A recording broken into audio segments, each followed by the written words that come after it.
starting off with Barab Davali, who's walking into his rematch with Sean Ali like a total savage. People were worried about his toe injury, especially after fans started comparing it to Conor McGregor's infamous toe pullout before fighting Chandler. But Barab, he shut that down immediately. He said, and we quote, "Toe is good, like I said, if something I can cut it off, but I don't need to cut it off, it's good." This man literally said he'd cut it off if it became a problem. He kept it real when he was asked about Conor.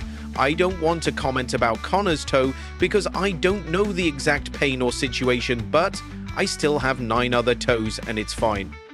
That's the kind of energy you need heading into war. And guess what? Barab isn't just showing up, he's showing out. He says he's planning to strike more this time around. Last fight, he was all about getting the win as an underdog. But now, he's gunning to put on a show. "I'm going to show more striking," he said. "It was my first title fight and I just wanted to win. But this time, I want people to see what I really got." And speaking of striking, Alexander Volkanovski jumped in to show Israel Adesanya a slick striking move he loves to use.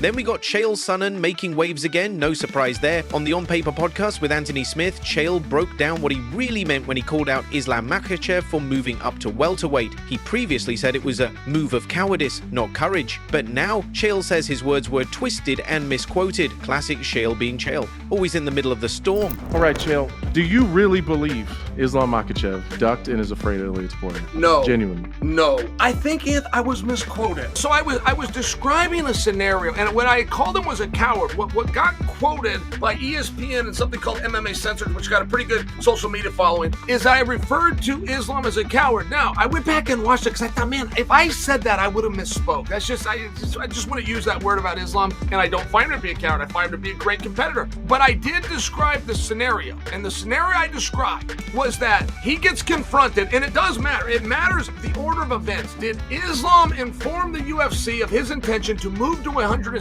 pounds, fight for the title, prior to the UFC offering him Ilia Topuria? They stripped him. So my point was, if you want out of a fight so bad that you're willing to leave a division and leave a belt, that would be a sign of cowardice for a future generation that might look back on this moment, hear interviews like you and I were doing.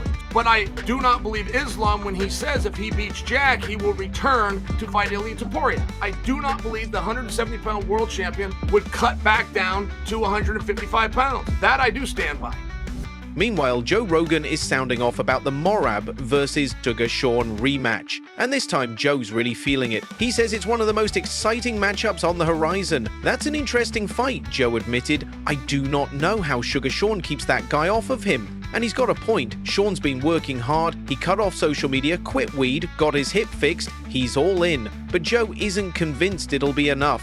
"Morab is a freaking animal," Joe said. "He doesn't get tired. He's like a machine, no brakes, full throttle from bell to bell." And get this, Joe said that Khabib Nurmagomedov himself couldn't keep Morab off him. That's how relentless the dude is.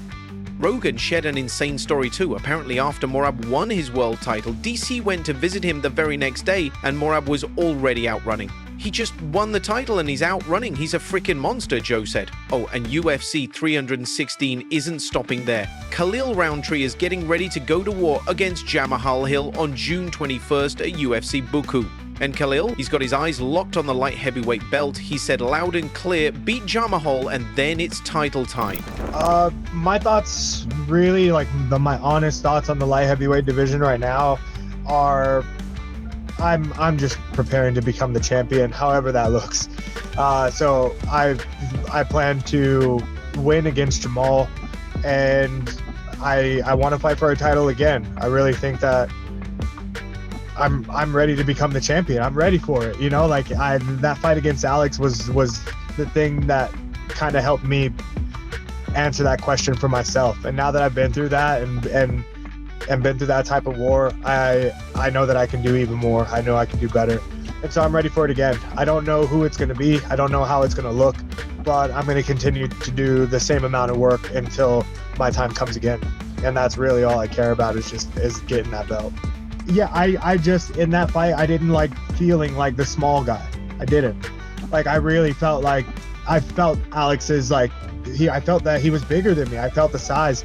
I felt the strength, especially on the receiving end of the punches and stuff. And, like, although there were a few moments where I was able to push him back, I think that it took more energy than I would have liked it to. And the only way to get that type of, to get used to that is to train with bigger guys, or, have to push around a little bit more weight so that these guys don't feel as big.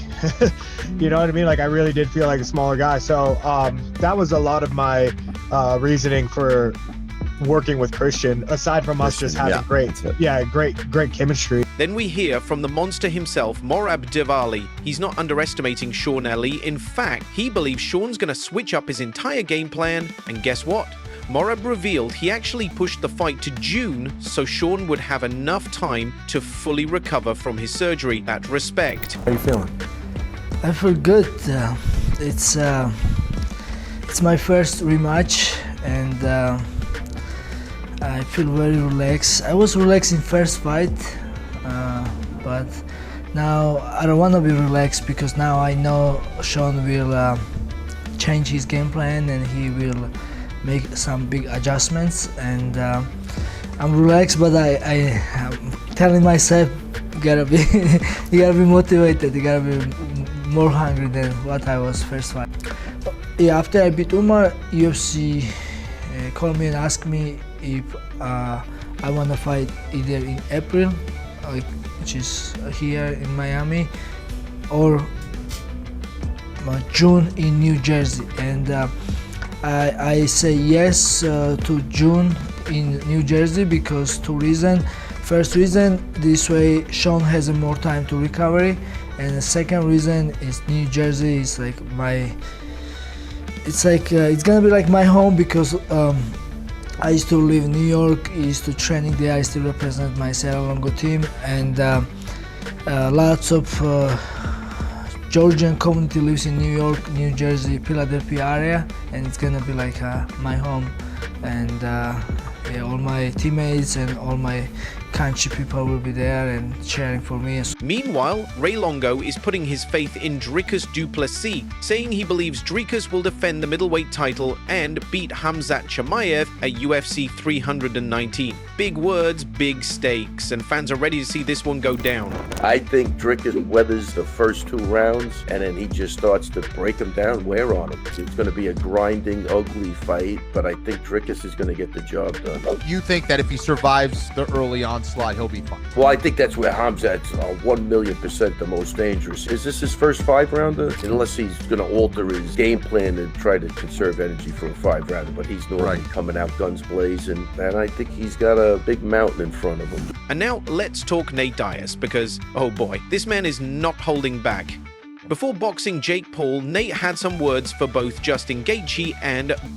Now, Bo predicted Nate would get knocked out in the first round, and Nate snapped. That was a big mistake. But the fight, I thought Jake was going to knock him out first round. Let's rewind. Nate and Justin Gaethje have had serious beef for years. Nate's been vocal about Justin's performance against Khabib, and Justin fired back hard. Nate recently appeared on the HJR podcast with Rampage Jackson, and he unleashed. "You guys are all OGs to me," Nate started, "but now these fools that are 10 or 12 years younger than me coming into the UFC after me, and they're out here calling me a bitch?" And then Nate got real specific. Like Justin Gaethje when he got in 2016. He starts talking like he's that dude. I'm like, bro, I should beat your ass when I see you. And when it came to Bo Nickal, Nate didn't pull punch Beth Bo Nickal dude, talking S about me. Like, why is my name in your mouth, you little young S, Russ? I'm with it though. Be about it when you see me. And then Nate gave the most Nate Diaz response ever. F you, bit. What are you even talking about? I remember what you said. And then the teaser that broke the internet, Tom Aspinall posted to Instagram. "Heavyweight news coming soon," he said, and fans went wild.